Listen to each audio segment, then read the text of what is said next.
So, today we are going to discuss about a very important mind rubric,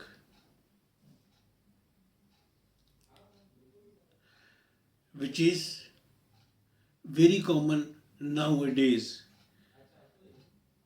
This I am saying on the experiences, with experiences I am going on in my clinical practice.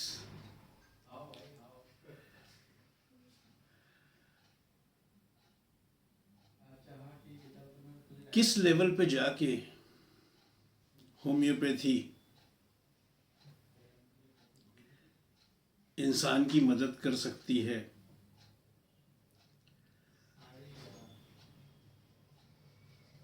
जिस्मानी healing ही नहीं,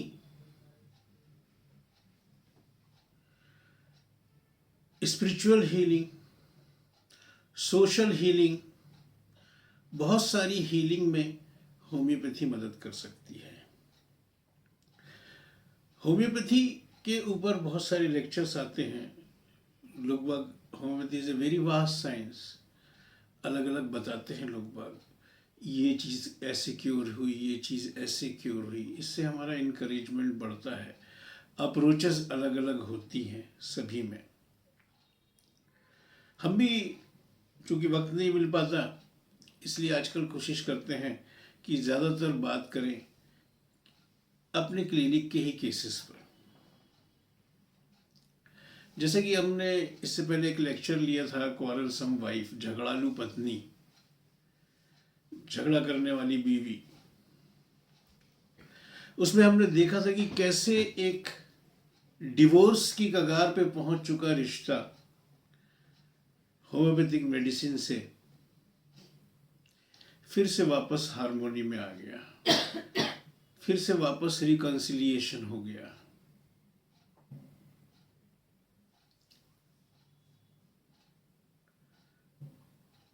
ठीक वैसे ही आज के lecture में हम कुछ discuss करने वाले हैं ऐसा। इसमें अगर आप चाहें तो बहुत सारी चीज़ें आपको सीखने को मिल सकती हैं। जैसे कि एक तो रूब्रिक तो सीखने को मिलेगा ही,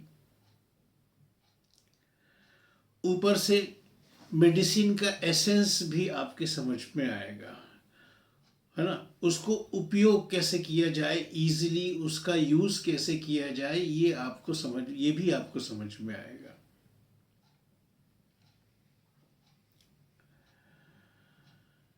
करीब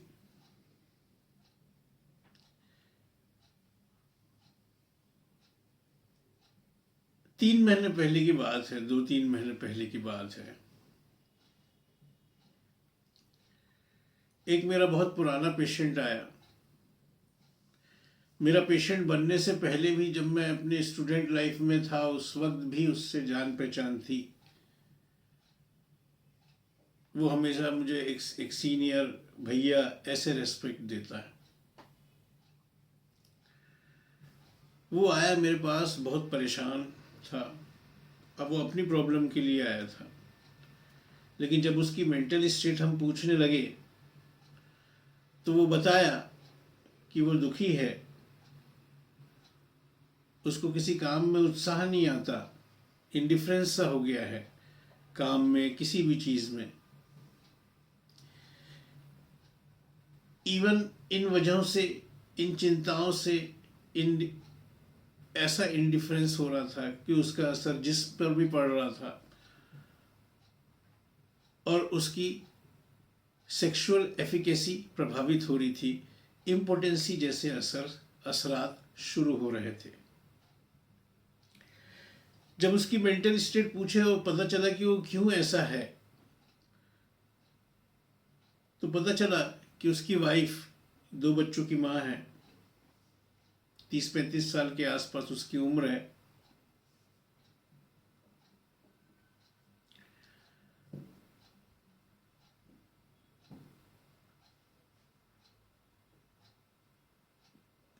वो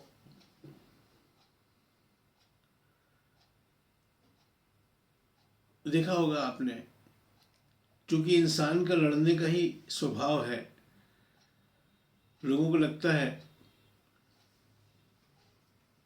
कि एक पर्टिकुलर कौम को अगर हटा दिया जाए तो लड़ाई झगड़े बंद हो जाएंगे। मान लो जैसे हिंदुस्तान से मुस्लिम्स को हटा दिए, लड़ाई झगड़े बंद हो जाएंगे। नहीं, इंसान का स्वभाव है लड़ना। महान योगी श्री युक्तेश्वर गिरी महाराज जी ने इस पृथ्वी का एक नेचर बताते हुए कहा कि ये पृथ्वी हत्याओं और युद्ध से कलुषित है। ये नेचर बता दिया, ये हमेशा से था, हमेशा से है और हमेशा से रहेगा। ठीक,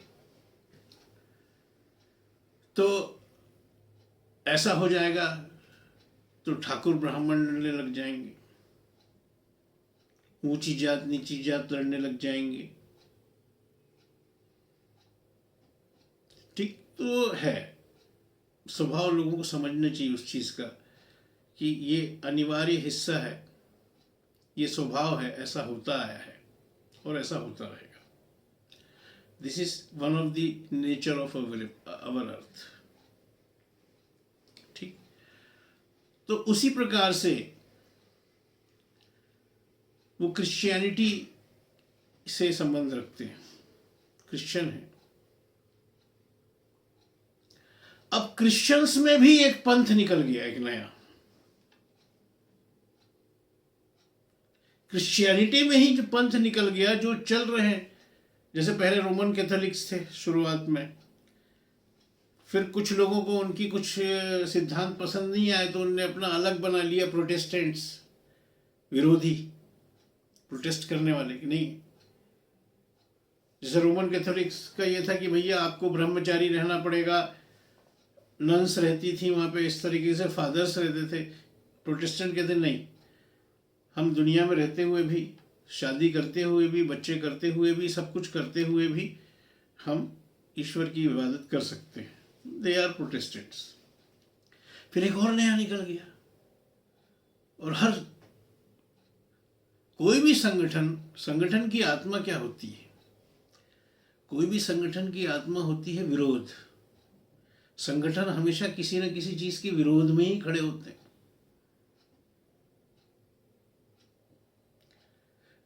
अब वो जो चल रहा है उसको, जो नए पंथ वाले, अब वो नए पंथ से ये जो मेरा पेशेंट आए, इसके वाइफ की बड़ी बहन जुड़ी, उसने अपने सिस्टर को भी इससे जोड़ने की कोशिश की, ऐसी सभाओं में, ऐसे उसमें जहां इस तरह के प्रवचन हो रहे हैं वहां लेके गई। बहुत जबरदस्त दिमाग में प्रभाव पड़ा उसकी वाइफ के। अब उसकी वाइफ के दिमाग में क्या हो गया कि भैया जो कुछ करना है ईश्वर के लिए करना है, विनाश का समय आ चुका है, ये सब जो आपके जो पति और बच्चे और ये सब हैं, ये आपकी रुकावटें हैं, ये आपकी दुनिया भर की चीज़ें हैं। वो स्त्री, वो उसकी बीवी पूरी तरीके से ऐसे हो गई, उसमें पति का ख्याल रखना छोड़ दिया, पति को पूछना छोड़ दिया। और पति जब उससे बोले कि भैया चलो चर्च चलें, आज संडे है, तो कहने लगे नहीं, वो लोग गलत करते हैं, हम यहाँ नहीं जाएंगे, तुमको भी यहाँ चलना पड़ेगा। अब इस बात को लेकर झगड़े होने लगे, घर में परेशानी पैदा हो गई। और वो तो इतनी कि अगर वो नाराज हो गई,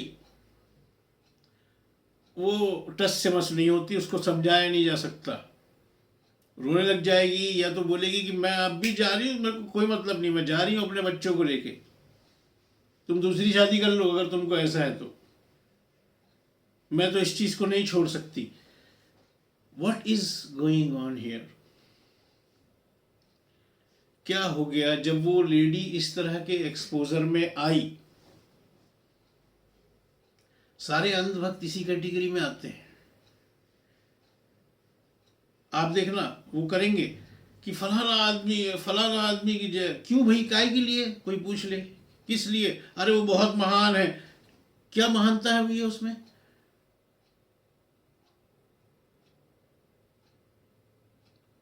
वो अखंड भारत बनाएंगे। अच्छा, अखंड भारत क्या होता है? बस होता है।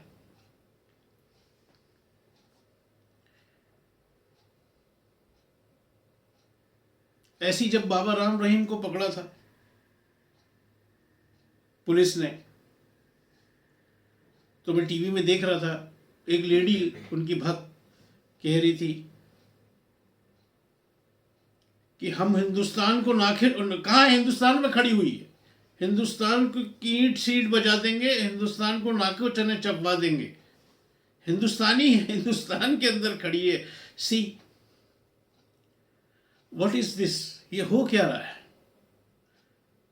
बेटा, एज ए होम्योपैथ एक चीज का ध्यान रखना आप लोग, कि जिस तरीके से आप देखते हैं कि फोड़ा हुआ है, फिर आप डिफरेंशिएट करते हैं कि ये फोड़ा जो हुआ है ये बॉइल है कि एब्सेस है कि कार्बंकल है। ये आपकी ट्रेनिंग आपको बताती है, जो आपको कॉलेजेस में ट्रेनिंग होती है, आप एनाटॉमी पढ़ते हैं, फिजियोलॉजी पढ़ते हैं, पैथोलॉजी पढ़ते हैं, ये ट्रेनिंग आपको बताती है, आप पहचानते हैं उससे कि क्या चीज़ है। जिस तरीके से आप ग्रॉस चीज़ को, स्थूल चीज़ को, मटेरियल चीज़ को देख पाते हैं, उसी तरीके से डॉक्टर केंट ने अपनी लेक्चर्स ऑन होम्योपैथिक फिलोसफी में कहा है कि homeopath must have to develop his own mental eye. जिस प्रकार से आप, जिस तरीके से आप इन ग्रॉस चीज़ों को देख सकते हैं, उसी तरीके से सटल और सूक्ष्म चीज़ों को भी देखने की ट्रेनिंग आपको होनी चाहिए। और वो होनी चाहिए कि आप किसी भी मेंटल स्टेट को भी वैसे ही देखें जैसे आप बुखार को देख पाते हैं, फोड़े को देख पाते हैं, किसी भी फिजिकल पैथोलॉजी को देख पाते हैं। ये एक पैथोलॉजी है, एक डिजीज है, बिल्कुल वैसी जैसे कि किसी को फोड़ा हुआ, वैसी इसको ये इन लोगों को हो जाता है। कोई लॉजिक काम नहीं करता यहां पे। बहस हुआ तो बस बोले अपना अपना देखो।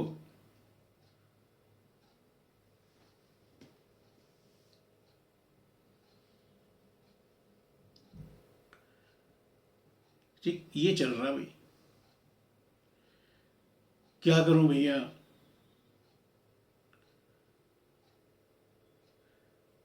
और यहाँ हिंदुस्तान में बहुत सारे ऐसे लोग हैं कि इस तरह की चीजें होती हैं तो किसी आबा बाबा को ढूंढते हैं, किसी जादू टोने वाले को ढूंढते हैं, कोई ताबीज गंडा कर दे इस तरह की ढूंढते हैं। इस तरह की चीजें बहुत होती है, मेरी नजरों के सामने आती हैं, दिखाई पड़ती हैं।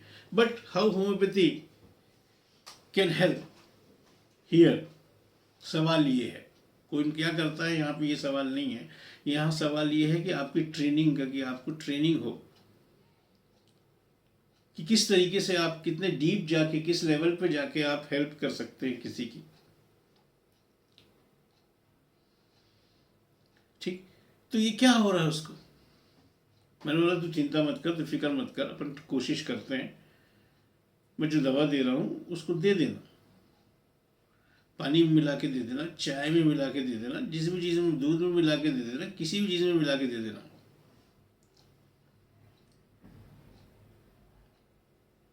ठीक है बोले।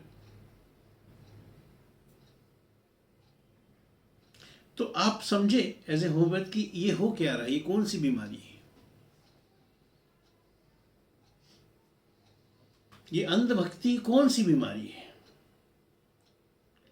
कि आदमी सारे लॉजिक छोड़ देता है, अपना अच्छा बुरा भूल जाता है। और बीमारी हम इसको क्यों कह रहे हैं?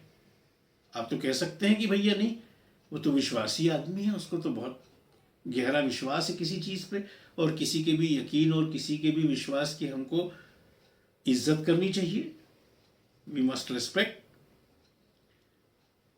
सही है, बट क्या होता है, इस दुनिया में सारी चीजें रिलेटिव हैं। आइंस्टाइन की थ्योरी ऑफ रिलेटिविटी सुना है ना, सब चीजें रिलेटिव हैं। वही चीज एक समय जो सही होती है, वही चीज दूसरे समय पे गलत हो सकती है। और बिना उलझन के मैंने हमेशा से आप लोग को ये बताया है, मेरे सुनने वालों को ये बताया है कि अगर आपको कंफ्यूजन से बचना है तो आप सीधा सीधा सिर्फ रिजल्ट देखें। आप खुद को ही देख लें कि भैया अगर मेरी जिंदगी में क्या रिजल्ट आ रहा है, क्या हो रहा है मेरी जिंदगी का। मैं परेशानियों में मुब्तला हूं, मैं बीमारियों में मुब्तला हूं, मैं जेलसी में मुब्तला हूं, मतलब इन्वॉल्व हूं, मैं गुस्से में इन्वॉल्व हूं, मैं एंजाइटी में रहता हूं, हमेशा मुझे आर्थिक इकोनॉमिकल परेशानी या टेंशन या तनाव रहता है, झगड़े चलते रहते हैं घरों में, अदालतों के चक्कर में उलझा हुआ हूं। दिस इज रिजल्ट आज आपके इर्द गिर्द जो है। और result wrong then process is wrong. आपको सोचना पड़ेगा कि भले आप पूरी दुनिया के सामने साबित कर दें कि आई एम राइट, उससे कोई फर्क नहीं पड़ता। रिजल्ट क्या कह रहा है कि यू आर रॉन्ग। तो क्या हो रहा है इससे? उसका घर टूट रहा है, उसका पति डिप्रेशन में रह रहा, परेशान रह रहा, दुखी रह रहा है कि इतना प्रेम करने वाली मेरी पत्नी, इतना ख्याल रखने वाली मेरी पत्नी, हर चीज के लिए पूछने वाली मेरी पत्नी, अब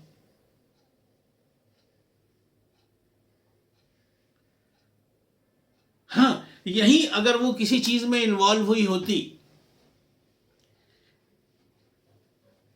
ठीक है ना, कोई किसी भी चीज में इन्वॉल्व हो सकता है। हरि अनंत हरि कथा अनंता, बहुविधि कहें सुने सब संता। ऊपर वाले अनंत है, उसके तक पहुंचने के रास्ते अनंत हैं।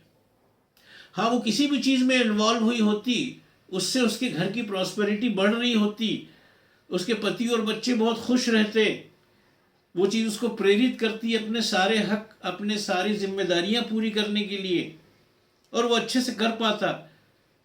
तकिए पे सर रखते ही सो जाता है, कोई टेंशन तनाव नहीं रहता। ये पहचान है। एक क्षण में अगर आपको नॉलेज है तो आप एक पल में पहचान सकते कि ये असली रिलीजियस आदमी है, असली डिवोटेड आदमी है कि नहीं। कुरान में इंसान से बोलते हैं ईश्वर खुदा कि ए मेरे डिवोटेड बंदों, आज के दिन ना तुम्हारे दिलों में कोई खौफ होगा और ना ही कोई गम होगा। ये मेंटल स्टेट है।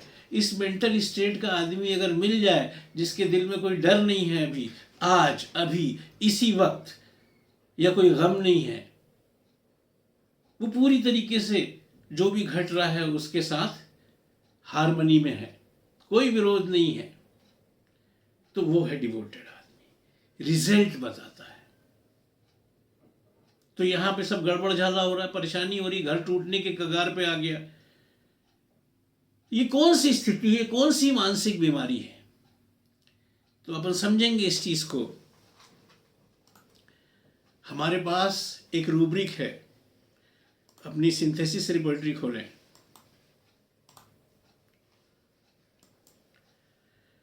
ठीक है ना, सिंथेसिस रिपोजिटरी में खोलें, रिलीजियस अफेक्शंस। रिलीजियस अफेक्शंस के अंदर है, सब रूब्रिक है, फैनेटिसिज्म। रिलीजियस फैनेटिसिज्म, धार्मिक कट्टरता। क्या होती है? हमको डिक्शनरी मीनिंग नहीं चाहिए ना, हमको कौन सा मीनिंग चाहिए? हमको अलाइव मीनिंग चाहिए। किसी भी कॉज के प्रति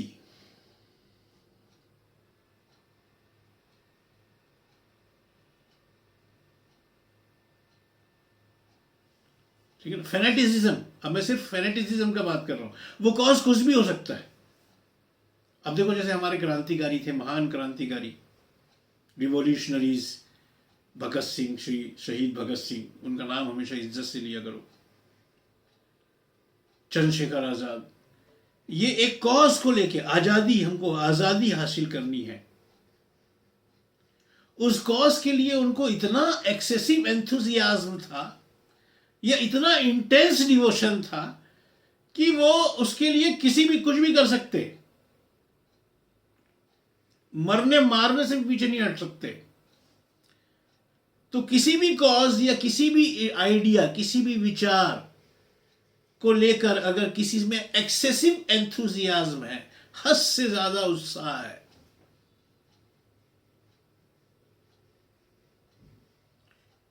यह इंटेंस डिवोशन है, हद से ज्यादा उसके प्रति समर्पण है। ये चीज कहलाती है फेनेटिसिज्म।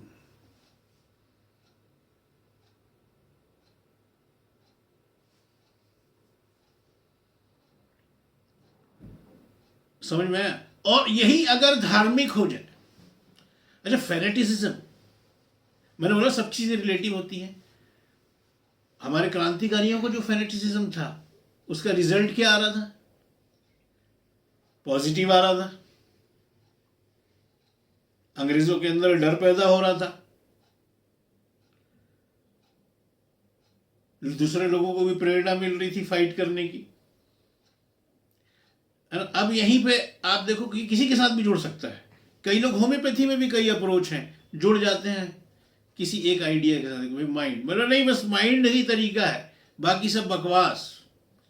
कोई कहे नहीं सिर्फ मियाज में इस तरीका है, बोले बाकी सब बकवास, फैनेटिक, किसी एक आइडिया। जबकि होम्योपैथी बहुत विशाल है, कितनी अप्रोचेस है भैया, लगती है कितने अलग अलग अप्रोचेस। हमेशा नहीं, नेचुरल केस आपको नेचुरल बताता है कि मुझे किस तरफ मुड़ना है, मुझे किस तरफ जाना है।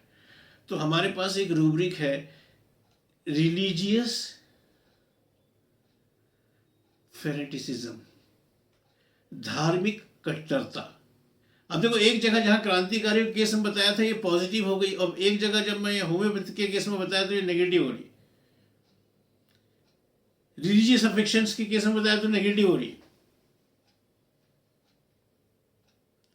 नुकसान आते हैं। आप अक्सर इस तरह की चीजें देखते होंगे, न्यूज़ सुनते होंगे कि कई फैमिली वाले किसी बाबा के पास गए, इंटेंस डिवोशन था, और आपको पता चला वो बाबा बलात्कार करके भाग गया।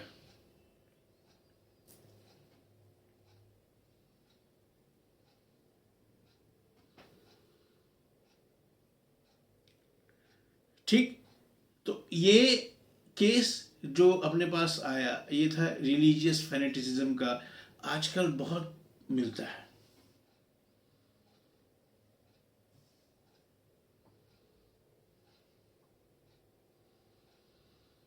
अब यहां पे रिलीजियस फेनेटिसिज्म में हमारे पास 10 रेमेडीज हैं।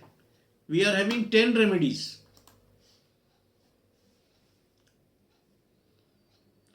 फिर उसका हस्बैंड, मैंने बोला और कुछ बताओ उसके बारे में। तो उसका हस्बैंड बोलता है, कभी जैसे बहस हो जाती है तो वो टस से मस नहीं होती अपनी बात से।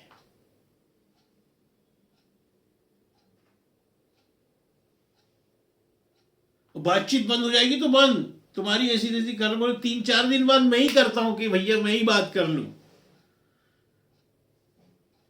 इतनी जिद्दी, इतनी ऑब्स्टिनेट, इतनी स्टबन।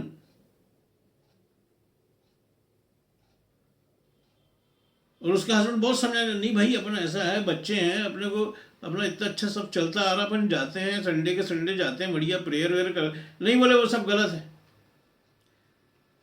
किसी तरह कोई दबाव नहीं, जा रही हूं, मतलब जा रही हूं अपने घर। Defined, what is defined? दबा नहीं सकते आप उसको। जहां दबाए, कहते ना कई लोग के बारे में, लोग सब प्यार से इससे कोई भी काम करवा लो। जहां अपन ने दादागिरी या दबा, तो ये सब कि नहीं कर रहे, जो करते बने कर लो। डिफाइंड, कोई भी प्रेशर, कोई भी दबाव से ये लोग विद्रोह कर देते हैं कि नहीं कर रहे, तुम्हारी ऐसी तैसी।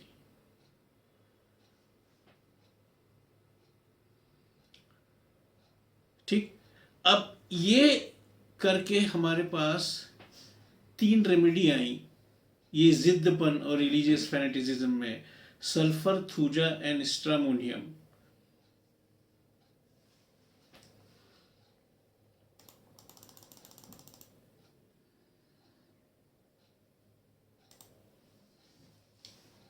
ठीक,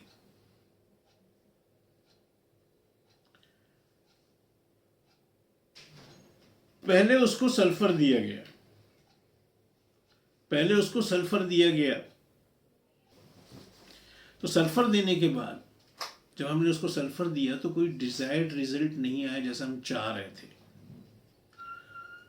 और डीप में जब अपन ने गए उसमें, तो हमने देखा कि जब फेनेटिसिज्म की बात आती है और अगर हम बेसिक रिपर्टरीज में से जाते हैं जिनमें हमको कोई धोखा नहीं हो सकता, जैसे कि हम एक फाटक रिपर्टरी, डॉक्टर फाटक की रिपर्टरी में देखते हैं, तो फेनेटिसिज्म के लिए, किसी भी तरह की कट्टरता के लिए रेमेडी दी गई है, सिंगल रेमेडी दी गई है, that is thuja.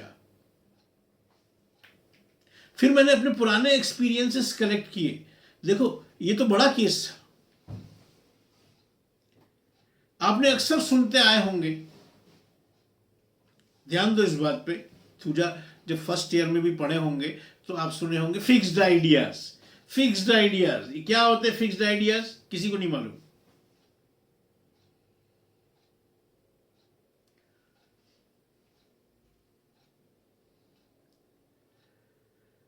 Fixed ideas, कोई भी आइडिया, कोई भी, लेकिन ये मिलेगा कैसे फिक्स्ड आइडियाज? हमारे टेक्स्ट क्या कहते हैं इसके बारे में? जैसे कि अब अगर हम अपने बेसिक इंपॉर्टेंट टेक्स्ट जैसे अपन खोलते हैं, अपन जैसे अपन खोलते हैं एलेन्स की नोट, जो भी है किसी के पास तो खोल के देखो एलेन्स की नोट।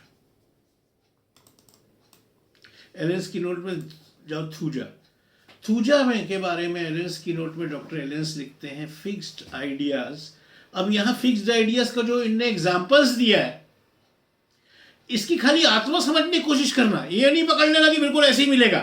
मैं उसका आपको बताऊंगा क्या कह रहे हैं। जैसे एक एग्जांपल देते हुए क्या कहते हैं, इधर देखो, as if a strange person were at his side.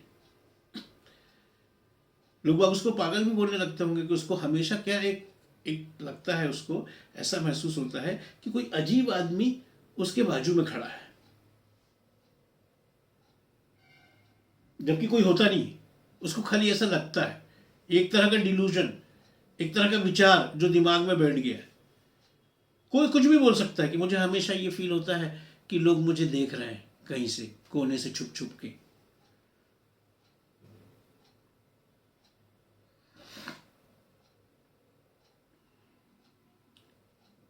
आगे क्या कहते हैं, एक और एग्जांपल देते हैं, as if soul and body were separated. अब ये एक नया नमूना, इसको क्या लगता है कि यार शरीर और आत्मा अलग अलग होते हैं। अब ये बैठ गया इसके दिमाग में ये बात।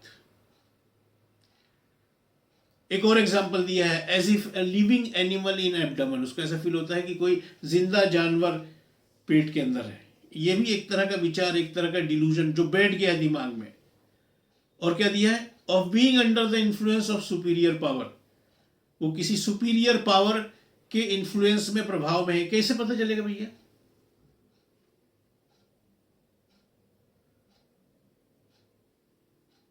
जो कहता है ना मुझे देवी आ गई,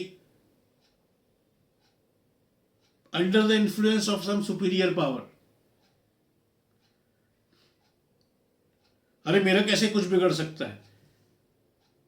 मैं हर महीने वैष्णो देवी जाता हूं, मत्था टेक के आता हूं, माता जी हमेशा मेरे साथ रहती हैं, उनकी कृपा हमेशा मेरे साथ रहती है। He is very confident.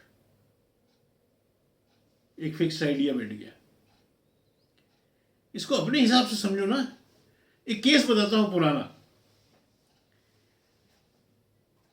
आज से 15-20 साल पुराना केस है। एक लेडी आई थी, young lady, she was young lady, unmarried, around 25-28 years of age.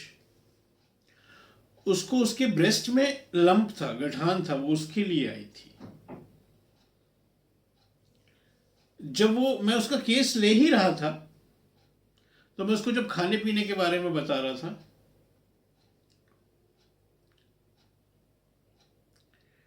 तो मैंने उसको बोला केला खाया करो सुबह उठ के। नहीं मैं केला नहीं खा सकती। क्यों? केला खाने से जुकाम हो जाता है। किसने बोला? तो होता नहीं, हमारी मम्मी कहा करती थी। ऐसे कई जगह चीजें प्रचलित रहती, कई लोगों के दिमाग में बैठ जाती, वो कर्म नहीं करते। कईयों को आपने देखा होगा कि बिल्ली रास्ता काट जाए तो वो रुक के खड़े रहते हैं, कब तक? जब तक कोई दूसरा ना निकल जाए, क्योंकि उनके दिमाग में बैठ गया है, फिक्स्ड हो गया है। तो इतनी सी बात पे कि उसके दिमाग में एक फिक्स्ड आइडिया है कि केला खाने से जुकाम हो जाता है। जब कोई बात चलती है समाज में तो लोग बात कही रहते हैं कि अरे जान दो वाले भी रहते हैं यार। जैसे एक बात फैली हुई है कि भाई मछली खा के दूध पी लेने से सफेद दाग होते हैं।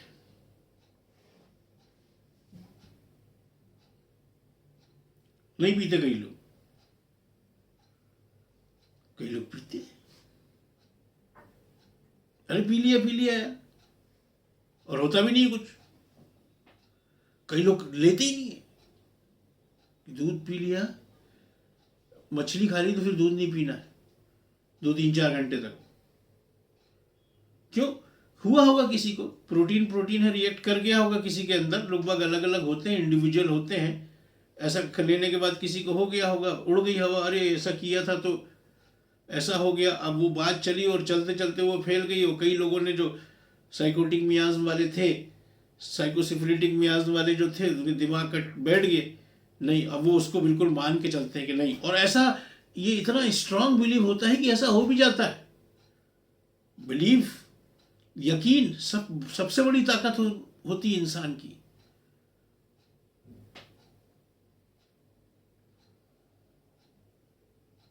यकीन, अगर बिना डाउट के कोई सी बात पर यकीन अगर आपको हो जाए तो वो चीज तुरंत तत्क्षण घट जाती है।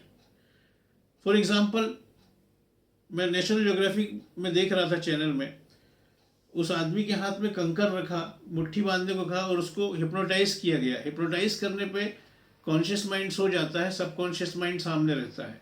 सबकॉन्शियस माइंड के अंदर कोई डाउट नहीं होता, उसको जैसा सजेशन देते हैं वो मान लेता है। डाउट सिर्फ कॉन्शियस माइंड से होता है। उसके कॉन्शियस माइंड को उसने किया कि तुम्हारे हाथ में जो है वो अंगार है, तो उसने चीख मार के उसको फेंक दिया। वो तो फेंक दिया, वहां पे फफोला भी पड़ गया। मतलब बॉडी ने जो रिस्पांस किया वो वही रिस्पांस किया वो जो जलने के अगेंस्ट में करती है, फफोला पड़ना।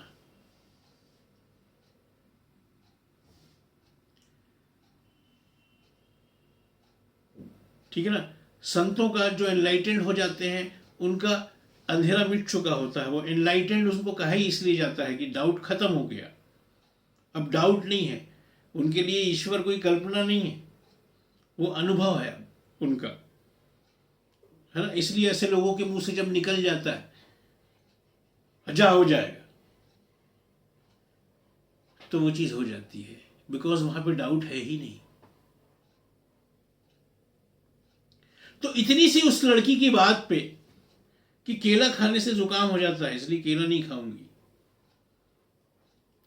थूजा प्रिस्क्राइब की गई थी, फिक्स्ड आइडियाज, और उसका लम्प ठीक हो गया था।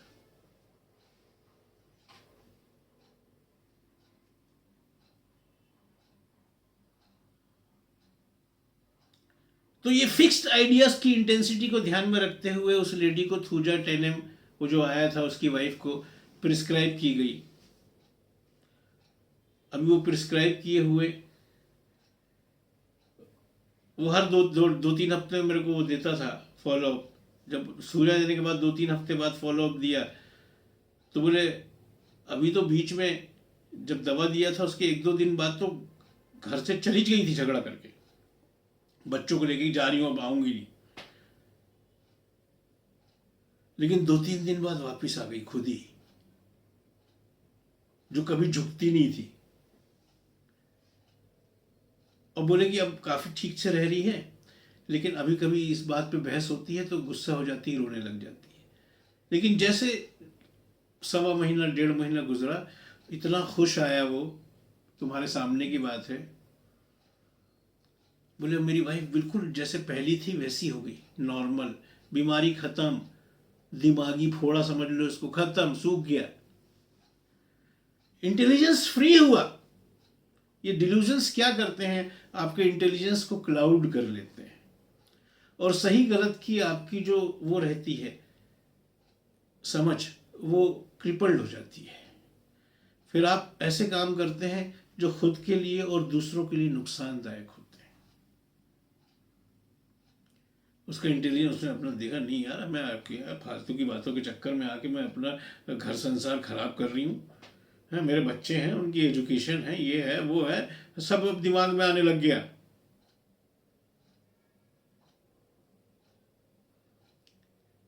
तो अब आपको समझ में आएगी जब थूजा के बारे में बोल रहे थे फिक्स्ड आइडियाज, कई लोग इस तरह के आपको चलते फिरते मिलेंगे, और अब तो मिलेंगे ही मिलेंगे। बहुत मिलेंगे। अब कट्टरवादी होने की, फेनेटिक होने की संभावना लोगों की बहुत ज्यादा क्यों रहती है आजकल? मैं तो कहता हूं, मेरा एक सजेशन है कि कभी किसी होम्योपैथ को आज के दौर पे सही वेल सिलेक्टेड रेमेडी देने पर भी अगर सही रिजल्ट्स नहीं आ रहे हों, या आधे अधूरे आ रहे हों, कंप्लीट नहीं आ रहे हों, तो एक बार इंटरकरेंट थूजा देनी ही चाहिए। बिकॉज क्योंकि इतने लंबे समय से, और अभी कोरोना के टाइम पे भी इतने जबरदस्त तरीके से वैक्सीनेशन की जो मुहिम चलाई गई, और वैक्सीनोसिस, वैक्सीन के बैड इफेक्ट्स की जो सबसे ज्यादा प्रोमिनेंट रेमेडी है, and that is thuja.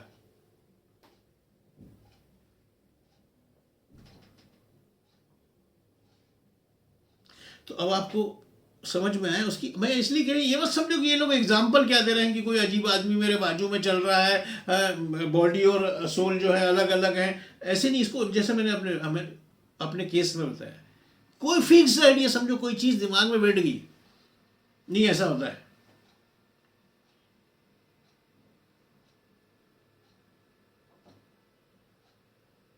Doctor साहब पक्की बात है, किसी ने ना टोना कर दिया मेरे ऊपर, लोग बहुत जलते हैं, हमारे रिश्तेदार बहुत जलते हैं हमसे, किसी ने पक्कों में टोना कर दिया।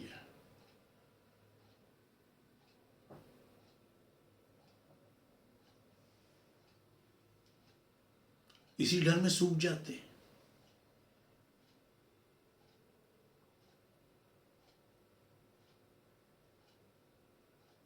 अच्छा खासा फिट आदमी बोल रहा है, देखिए ना सूख गया हूं, delusion, he is thin,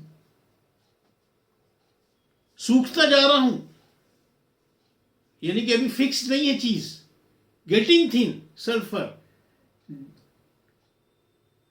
delusion is thin, सूख गया हूं, फिक्स हो गया, थूजा। देखो रूब्रिक, देखो डिल्यूजन थिन, देखो मजा आएगा। ये सब अपने खेल की चीजें हैं। एक होम्योपैथ की खेल की चीजें यही होनी चाहिए, उसकी रिपर्टरी, उसकी मटेरिया मेडिका और उसका ऑर्गेनल निकालो। सिंथेसिस रिपोर्टेड डिल्यूजन, डिल्यूजन के अंदर थिन,